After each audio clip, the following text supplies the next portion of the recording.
Hello, आप सभी का स्वागत है आपके अपने चैनल अस्ट्रेलियन मूडी सर में। आज क्लास 9 सब्जेक्ट है हिंदी, थर्ड समेटिव एवेल्यूशन 2022 का पेपर है। तो एक बार इसको देख लीजिएगा, देख कर जाइएगा एग्जाम में, क्योंकि इसमें से भी बहुत कुछ फंस सकता है कि हिंदी का लगभग सेम ही होता है क्वेश्चन आंसर, सिर्फ जरा हमारा अलग हो सकता है। तो आगे दिया गया है टोटल FM 90 मार्क्स का है और 3 घंटा 15 मिनट का पेपर है। तो देखिए, पहला 1 नंबर 15 क्वेश्चन है, मीन्स MCQ टाइप क्वेश्चन है, टिक मार्क। आपको सही विकल्प चुनकर लिखना है, सभी प्रश्न अनिवार्य है। इसको देख लीजिए, यहाँ पर ऑप्शन कुछ सही हो सकता है, कुछ गलत हो सकता है, तो आपको खुद से करना भी है। देख लीजिएगा सही है कि गलत है। इसका अगर सॉल्व चाहिए तो कमेंट करके बताइएगा।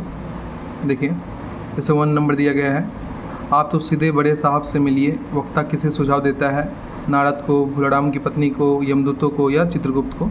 यहाँ लिखा है नारद को। उस टाइप का आपको देखना है, कुछ कुछ ठीक सही है, कुछ कुछ गलत है। ठीक है, 2 नंबर भी इसी तरह दिया गया है। 3 नंबर में वास्तव में हम प्रकृति के संतान है, यह कथन किसका है। यहाँ ऑप्शन नहीं दिया गया, लेकिन इसको आपको आंसर लिखना पड़ेगा डायरेक्ट। ठीक है, तो आपका इस तरह से क्वेश्चन आता है, देख लीजिए एक बार।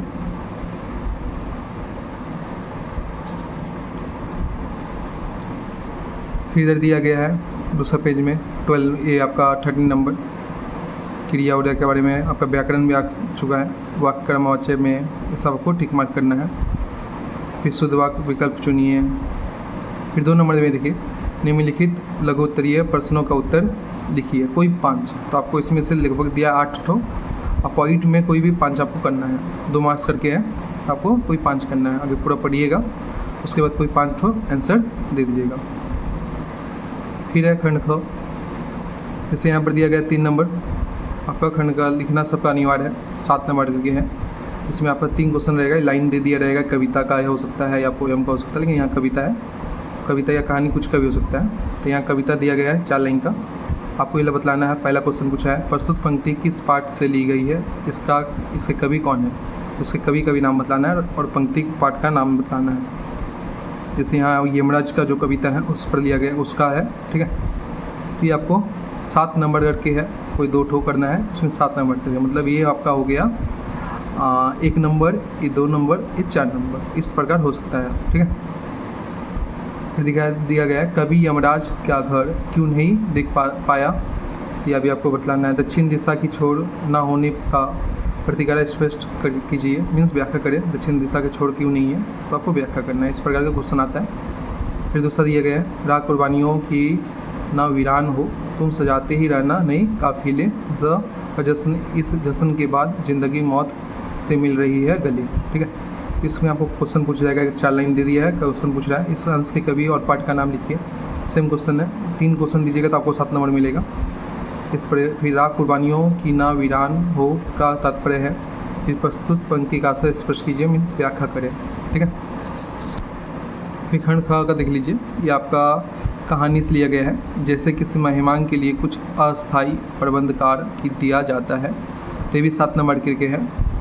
ठीक है, तो आपका देख लीजिए, यहाँ पर प्रस्तुत अंश किस पाठ से लिया गया है तथा इसके लेखक कौन है, आपको बताना है। फिर इसका व्याख्या करना है इस लाइन का।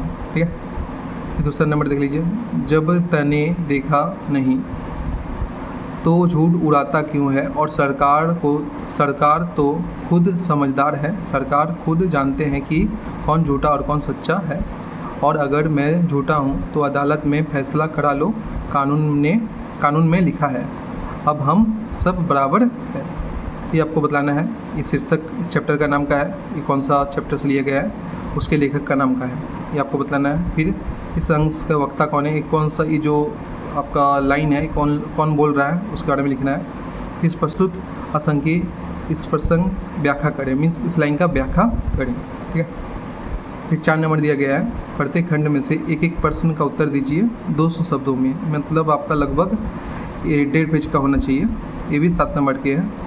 तो खंड का दिया गया है, अथवा में दिया गया है, ये करना है तो ये करना है, दोनों में कोई एक करना है। देख लीजिए, कवि अरुण कमल को कलकत्ता से बहुत लगाव है, पठित पाठ के आधार पर प्रमाणित कीजिए।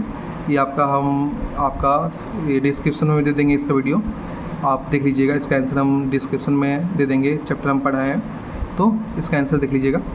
फिर कर चले हम फिदा, गीत के निहित संदेशों को स्पष्ट कीजिए। तो ये कर चले हम फिदा, तो इसके बारे में आपको व्याख्या करना है। का संदेश देना चाहते हैं कवि, उसके बारे में आपको बतलाना है। फिर खंड घ का दिया गया है गिरगिट कहानी के तात्विक समीक्षा कीजिए।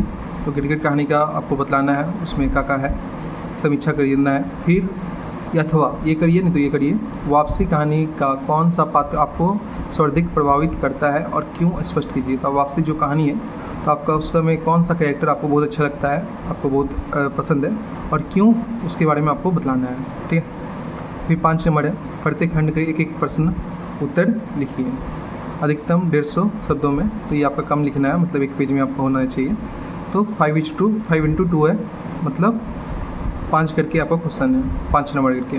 तो कोई 2 करना है, जैसे यहाँ पर दे दिया गया है ख और ख। तो इसमें 4 क्वेश्चन दिया है, कोई आपको 2 करना है। इससे पहला दिया है पर्यावरण की सुरक्षा प्रदान करने के लिए विश्व स्तर पर का कार्य हो रहे हैं। तो पर्यावरण को सुरक्षा मतलब ग्लोबल वार्मिंग से बचाने के लिए या पर्यावरण को बचाने के लिए विश्व में का हो रहा है, का कार्य हो रहा है, वो आपको वर्णन करना है। फिर दूसरा, या ये करिए, नहीं तो ये करिए, भोला राम का जीव नामक कहानी से हमें क्या शिक्षा मिलती है, इस कहानी के उद्देश्य क्या है। तो भोला राम का जो जीव का कहानी नाम जो कहानी है उससे हम लोग को क्या शिक्षा मिलती है, उसका वर्णन करिए, या उद्देश्य का है वो भी बतलाइए आप। फिर ख नंबर देख लीजिए, बहुविधा एकांकी के माध्यम से एकांकीकार हमें क्या संदेश देना चाहते हैं, स्पष्ट कीजिए। तो बहुविधा कहानी से एकांकी से खालता है लेखक का संदेश देना चाहते हैं, आपको पूरा लिखना है, मतलब एक पेज लगभग। फिर अथवा है जीवनलाल एवं राजेश्वरी का चरित्र तुलनात्मक वर्णन कर दीजिए। तो जीवनलाल और राजेश्वरी का चरित्र का वर्णन कर लीजिए, दोनों एक दूसरे का ऑपोजिट है, तो आपको वर्णन करना है इसका। ठीक है। फिर 6 नंबर है निम्नलिखित प्रश्नों में किसी एक प्रश्न का उत्तर दीजिए, आपका 10 मार्क्स का है, मीन्स आपका लगभग 2.5 पेज में 2.5 पेज में लिखिएगा कम से कम। ठीक, 2 से 2.5 पेज में, क्यों आपको टाइमिंग भी बढ़ाया गया है 3.5 घंटा, तो उसको 2.5 पेज कम से कम लिखिएगा, तब आपको 10 नंबर मिलेगा। 2 पेज को नहीं तो कम से कम 2 पेज तो लिखना ही है इसमें। ठीक है। जैसे पठित पाठ के आधार पर राजेंद्र प्रसाद की चारित्रिक विशेषताओं का संक्षिप्त परिचय दीजिए। तो राजेंद्र प्रसाद जी के बारे में आपको उनका चरित्र के बारे में, चरित्र विशेषताओं को वर्णन करना है। राजेंद्र प्रसाद किस तरह के इंसान थे, उनका चरित्र किस प्रकार था, वो क्या किए देश के लिए, ये सब आपको वर्णन करना है। ये आपका सहायक पाठ का है, एक बार देख लीजिएगा। और जहाँ आप राजेंद्र प्रसाद का आप नहीं कर सकते तो इसका कर लीजिएगा, सरदार वल्लभ भाई पटेल की राजनीतिक गतिविधियों का वर्णन करिए।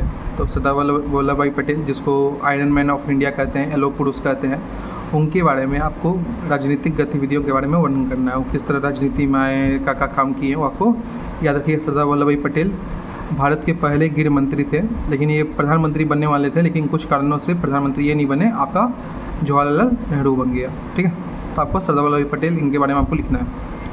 फिर 7 नंबर है संधि किसे कहते हैं, संधि कितने भेद होते हैं, प्रत्येक भेद का परिभाषा उदाहरण सहित लिखिए। तो 5 नंबर का है, मतलब संधि किसे कहते हैं वो लिखिएगा। फिर संधि के कितने भेद होते हैं और भेद का भी परिभाषा लिखिएगा, और परिभाषा में उदाहरण भी दीजिएगा। ठीक है। तो आपको परिभाषा में भी उदाहरण देना है, जैसे जातिवाचक, ये सब आपको उसका उदाहरण के साथ आपको लिखना है। या ये लिखिए, नहीं तो ये लिखिए अथवा में। ठीक है। ये करिए 7 नंबर का ये संधि ला, नहीं तो आपको निम्नलिखित शब्दों को संधि विच्छेद कर संधि का नाम बताइए, नहीं तो ये करिए संधि का नाम बताइएगा। जैसे संवाद, आपको सम प्लस वाद, ये आपको संधि बताना है कौन सा संधि है, स्वागत, सुप्लस आगत, इस तरह से आपको तोड़कर उसका नाम लिखना है। विद्यार्थी, विद्या प्लस अर्थी, इस तरह कौन सा संधि है, स्वर संधि, व्यंजन संधि, कौन सा संधि है, आपको नाम लिखना है। ठीक है। फिर 8 नंबर है ये करना है, नहीं तो ये करना है। तो 8 नंबर है वाच्य किसे कहते हैं, वाच्य के कितने भेद होते हैं, प्रत्येक भेद की परिभाषा 2 उदाहरण सहित लिखिए। सेम टाइप का क्वेश्चन है, वाच्य किसे कहते हैं, वाच्य कितने भेद होते हैं और उसके भेद का परिभाषा भी लिखिए। ठीक है। नहीं तो अथवा निम्नलिखित अशुद्ध वाक्यों को शुद्ध करें। जैसे यहाँ दिया पुस्तक को जहाँ से ली थी वहीं रख दी, तो सही नहीं होगा, पुस्तक को जहाँ से ली गई थी वहीं रख दी।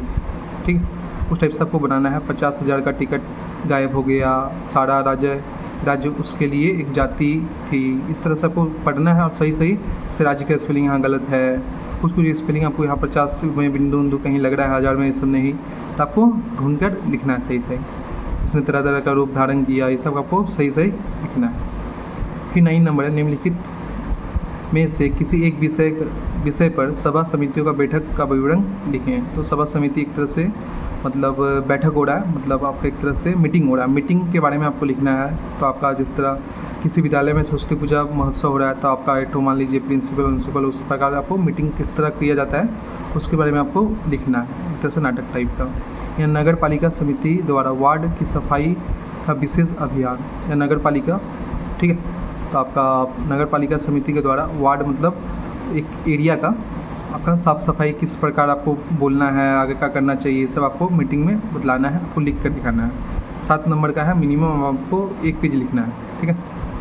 आपको ये अगर पसंद आई तो लाइक सब्सक्राइब और कमेंट करें। या दूसरे चैप्टर पर या दूसरे सब्जेक्ट का क्वेश्चन पेपर चाहते हैं तो कमेंट करके बताइए। धन्यवाद।